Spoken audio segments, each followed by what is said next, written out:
So let's get the obvious out of the way first. Hi, I'm Benj and I have mental health issues. I'll be talking to you today about my experience of becoming involved with Me, first through the Community Champions programme, and then as a grant holder and peer researcher. And then I'll talk very briefly about my experiences of mental ill health and stigma. When I first started volunteering, I'd been working in retail, folding clothes for years, working with students with mental health issues as a mentor for a couple of years, and working as a personal support assistant for a newly qualified teacher for about a year. And I was deeply, deeply unhappy. I was having somewhat of an existential crisis, and I'd thought about volunteering in an area I'd been interested in for years, so I finally gave it a go.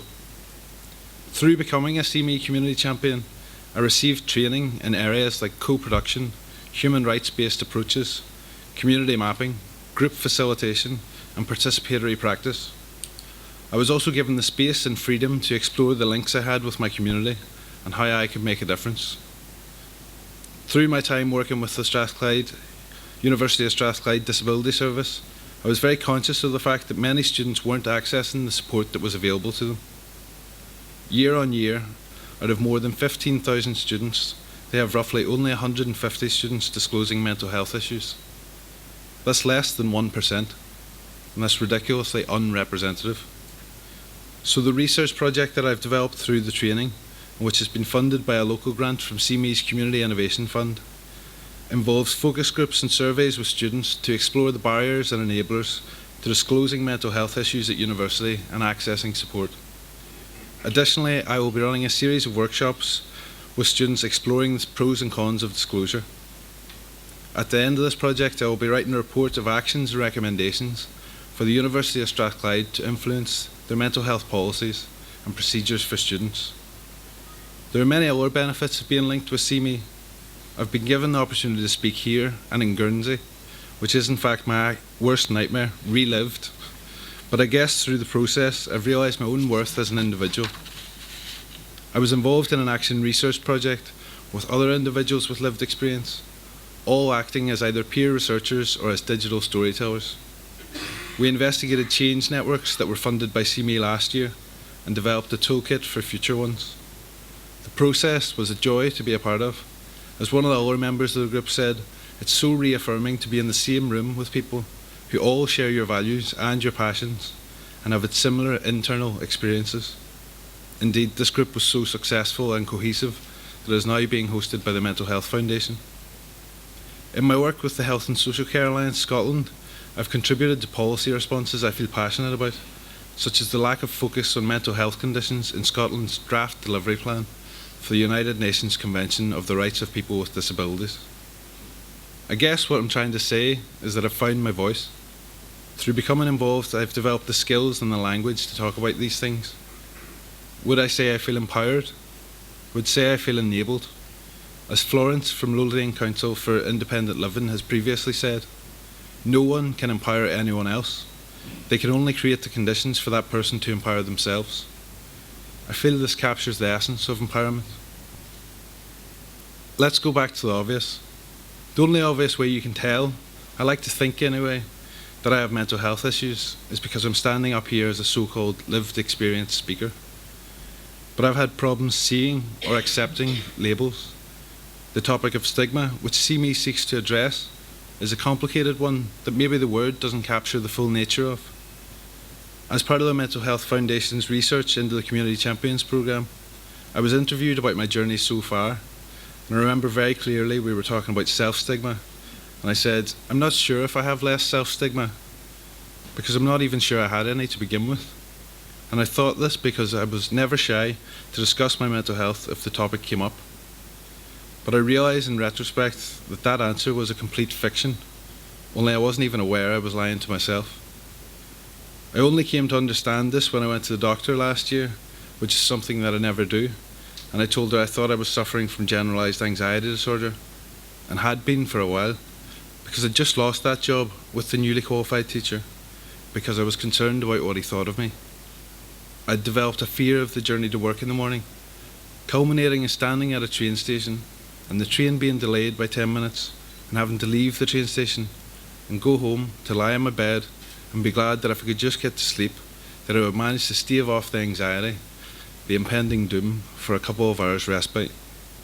These physical and behavioural reactions were inexplicable, even to myself, even recognising the symptoms.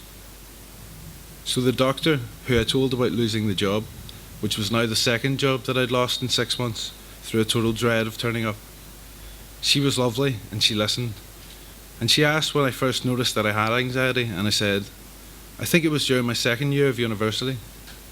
Immediately she said, so you've had anxiety for about 7 years? And it was at that point I realised my self-stigma is real and it's ingrained. I'd been managing this problem for all that time, but pretending that it wasn't a problem, that its effects could be mediated through sheer determination. This was the first time I'd ever acknowledged my anxiety with a medical professional, and I do believe that it's only through my involvement with CME that this occurred, as I finally gave up trying to hide away from mental health. The irony is that this has been an ongoing battle. At the time I first realised, but dismissed, that I had depression, I was midway through a psychology degree, and thus I was very cognizant of all the symptoms, very aware of the fact that I was ticking all the boxes. I'd just come out of a 6-year relationship a few months before. But then Christmas Day came, and I couldn't get out of bed, no matter how upset I saw it was making my mum. So eventually I went to the doctor, and I got prescribed citalopram, but I couldn't last the 6-week habituation period. 2 weeks of constant, relentless, suicidal ideation was enough for me. I received counselling through the university after my mother, who is a director of higher education at a college back home, relentlessly pursued it until I was granted it.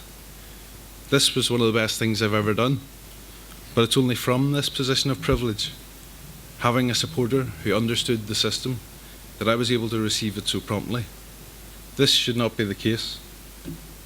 Furthermore, that I was able to ignore all my symptoms until I reached a true crisis point, and the fact that we have a system that is clinically led and crisis funded highlights issues around health literacy and service provision. Increasing mental health literacy and awareness is not enough. Those with mental health issues don't display help-seeking behaviour for a wide variety of reasons, and we currently have a mental health care system that is not truly fit for purpose. We must find solutions to these problems before it's too late for individuals with mental health issues. A more holistic approach to well-being would benefit everyone. Services would be less stretched, dealing with less crises, and individuals and staff would feel more valued and better looked after. The funny thing about self-stigma is that it works both ways. I take propranolol occasionally to manage the physical symptoms of my anxiety, but these occasions are actually quite seldom. Today is an occasion. But then I go to the peer research meetings and I see people that take medication multiple times daily, and I think they have actual mental health problems. I just have a bit of a mood problem. And just to avoid any ambiguity with that statement, I'm not putting myself on a pedestal. I'm saying that this starts to make my experience seem less real. So when I'm asked my opinion on something related to mental health, I start to feel like it's less valid because I'm functioning and I'm hiding my symptoms, and surely this makes my problems less real. I personally am caught in a catch-22, where around the so-called normal population, I feel like I have serious problems that they don't have to contend with or manage. Whilst around individuals with mental health issues, I feel like a fake, and this makes it hard to take ownership of my diagnoses. However, I think this speaks to the heart of the issue of diagnoses, which is that they put a label on something that is continually in flux, and don't take into account the perfectly natural and human traits of insecurity and vulnerability, nor the individual variability of symptom expression. Sometimes I can't tell what's a symptom of a mental health condition and what's a symptom of a life lived. The easiest way to make certain the uncertain is to put a label on it. Depression and anxiety are part of my identity, but they are not me. Anyway, in summary, through the process of being involved with CME, I've been given lots of opportunities to do things that I initially would have been extremely hesitant about, such as public speaking, working in groups, facilitating group discussions, conducting research, things that I was able to practice in a safe space that are now a part of my professional life. At the age of 28, I've got my first salaried job, and that might seem like a slow start to a career, but I could have been dead at 20. In my estimation, I've probably got more out of being involved so far than I've put in. So will this help to achieve the overarching aim of reducing stigma and discrimination against those with mental health issues? I'm not sure, but without risk of failure, what can ever really be learned? Hopefully through my research project and workshops with students, I'll be able to make my own small contribution towards this. At a volunteer induction day in Edinburgh, one of the potential volunteers asked, "Why did you get involved?" And I started to tell him about how I had read the research that suggested that altruism or volunteering was beneficial for your mental health, and that I felt a bit lost, and I paused and searched for the right words. I was looking for edification, I said, and despite having ongoing mental health struggles, I think I found it.